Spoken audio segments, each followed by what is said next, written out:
Je te laisse la main, Antoine. Ok David, déjà dites-nous comment ça va après un jour vraiment différent de ce qu'on attendait.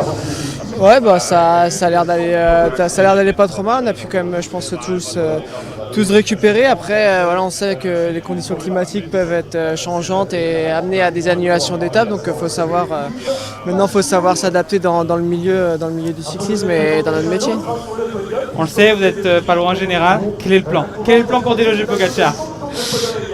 Pour le déloger, déjà, faudra être très très fort. Je pense que j'aurai pas le même bon de sortie que j'ai eu à la Logégarde, ça c'est sûr et certain. Donc voilà, on sait aussi que Vingegaard va attaquer et que derrière ça va être un peu sûrement la débandade. Donc faut rien s'interdire comme je dis depuis le début de la semaine, mais en même temps voilà, faut rester tranquille, faut rester lucide et on va essayer de courir le plus juste aujourd'hui et on fera les comptes à l'arrivée.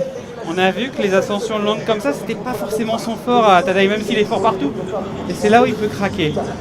Ouais, après ça reste Tadej, hein, il est fort sur les pavés, il est fort tout seul dans les bordures. C'est quand même un coureur qui est peut-être un des coureurs les plus polyvalents du peloton. Donc voilà, même s'il a craqué un peu sur Hautacam, s'il avait craqué sur le Granon, je pense que voilà, il est quand même très très fort sur 45 minutes. Maintenant, ça va rester presque une course de côte de 45 minutes pour les leaders. Donc voilà, faudra s'accrocher et le but ça va être de faire le plus beau temps sur 45 minutes possible à l'arrivée. Vous espérez plus pour vous-même d'aujourd'hui ou de demain?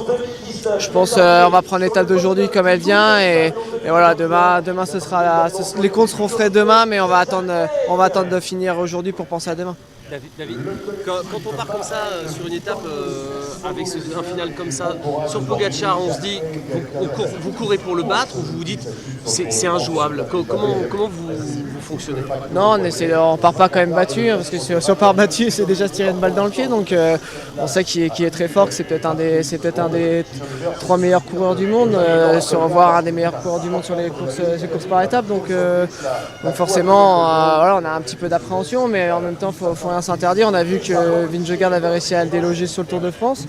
Donc voilà, faut rester lucide. Je dis pas que je vais réussir à le déloger, mais voilà, en tout cas, si on peut essayer, on essaiera. Mais après, derrière, ça reste Pogacar et voilà, c'est un immense champion, donc il faudra voir dans le final.